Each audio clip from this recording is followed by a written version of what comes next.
ఓం శ్రీ సాయిరామ్. పోతన భాగవతము ద్వితీయ స్కందంలోని పద్యాలు తెలుసుకున్నాం. సాయిరామ్. ముందుగా 120 వచనం. మరియు దత్తాత్రేయ అవతారంబు వినుము. ఇక దత్తాత్రేయుని అవతారం ఎలా వెలసిల్లిందో వివరిస్తాను విను. 121 పద్యం. తాపసోత్తముడు అత్రి తనయునిన్ కోరి రమేశు వేడినా హరియేను నీకొన్ అనగదత్తుడనైతనని పల్కు గతమునన్ అతడు దత్తాత్రేయుడై జనించే. అమ్మహాత్ముని చరణాబ్ద పరాగ సందోహంబుచే భూతదేహులగుచున్ హైవయ యదు వంశులైహికా ముష్మిక ఫలరూపమగు యోగ బలము వడసి సంచిత జ్ఞాన ఫల సుఖైశ్వర్య శక్తి శౌర్యముల పొంది తమ కీర్తి చదల వెలుగనిందు అందును పాసికెక్కి అట్టి దివ్యధరమూర్తి విష్ణును తెంపరమే.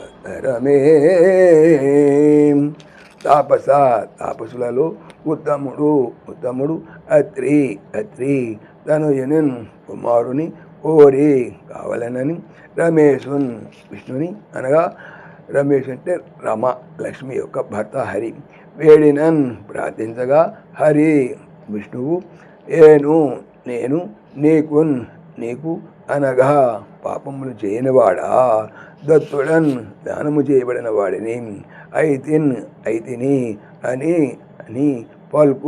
పలికిన కథమున కారణమున అతడు దత్తాత్రేయుడు అయ్యి జనించన్ పుట్టెను. ఆ మహాత్ముని చరణ పాదములను అభ్య పద్మముల పరాగ పుప్పుడు రేణువుల సమూహము చేత పూర్తన్ పవిత్రమైన దేహము గలవారు అగుచు హైహయ యదు వంశస్థులు ఐహిక ఇహలోక ఆముష్మిక పరలోక ఫలిత రూపము అగు అయినట్టి యోగము వలని బలమున్ శక్తి వడసి పొంది సంచిత కూడబెట్టిన లేదా పోగుపట్ట జ్ఞానము యొక్క ఫలితము సుఖము ఐశ్వర్యము శక్తి బలము శౌర్యము పొంది తమ కీర్తి పేరు ప్రతిష్టలు చదలన్ దిక్కుల వెలుగున్ ప్రకాశించగా ఇందున్ ఇహలోకమున అందున్ పరలోకమున వాసికిన్ ప్రసిద్ధికిని ఎక్కి పొందిరి. అటువంటి దివ్యతర మిక్కిలి దివ్యమైన మూర్తిన్ రూపుడైన విష్ణున్ భగవంతుని నుతింపన్ స్తుతించుట తరమా ఏమి భావము. అత్రి మహర్షి మునులలో ముఖ్యుడు. ఆయన తనకు పుత్రుని ప్రసాదించమని లక్ష్మీనాథుడిని ప్రార్థించాడు.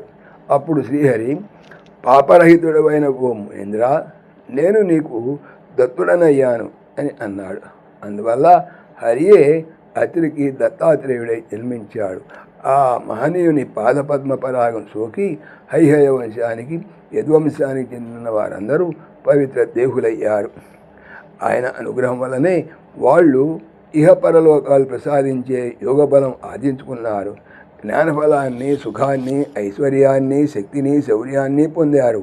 తమ కీర్తి మింట వెలుగుతుండగా ఉభయ లోకాలలో ప్రసిద్ధి వహించారు. అలాంటి దివ్య రూపుడైన విష్ణుదేవుని వినుదించటం సాధ్యమా?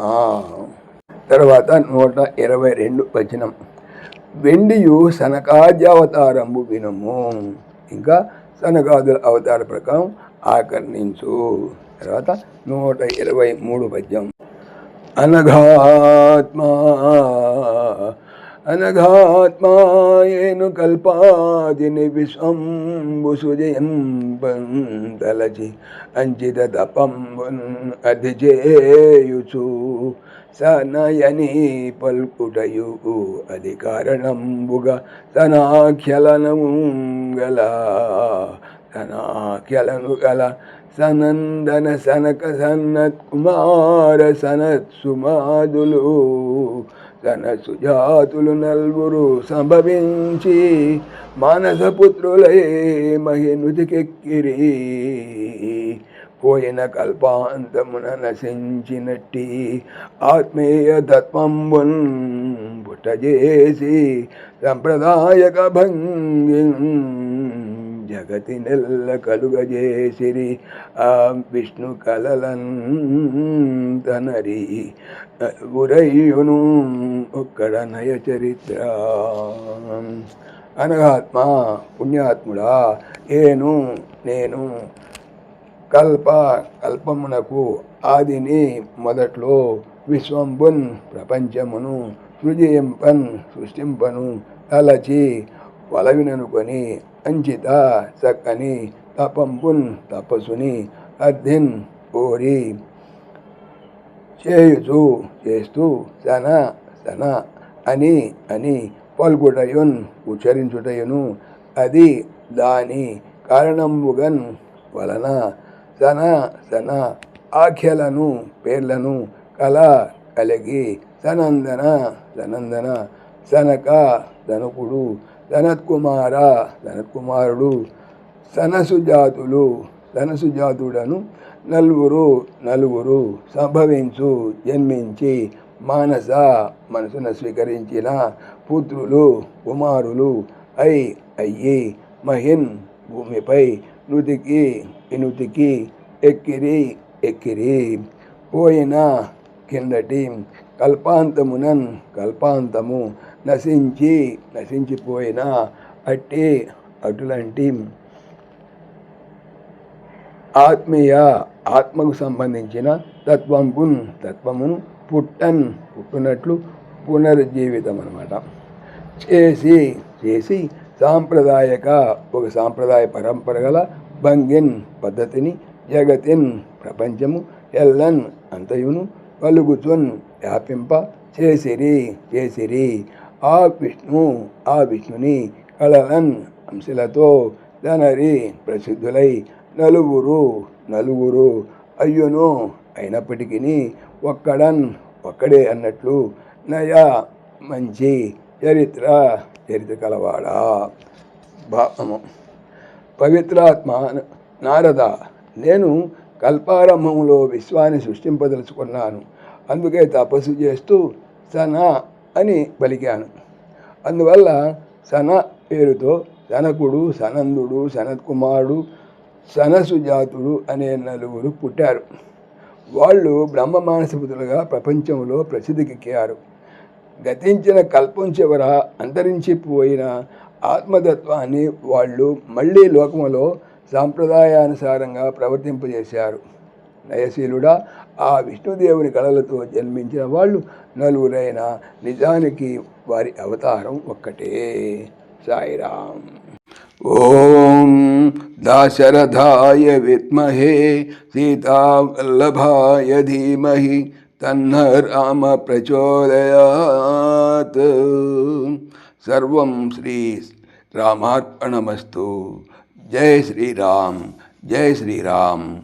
ఆత్మీయులకు మనవి, ఈ ఛానల్తో పాటుగా అనంత మహిమల శ్రీ సత్యసాయి అనే ఛానల్ మరియు లెర్న్ భగవద్గీత లైవ్ గీత అనే భగవద్గీత ఛానల్ను స్వామి నా చేత చేయించున్నారని మనవి చేస్తున్నాను. వీటికి సంబంధించిన లింక్స్ డిస్క్రిప్షన్లో చూడవచ్చు. సాయిరామ్.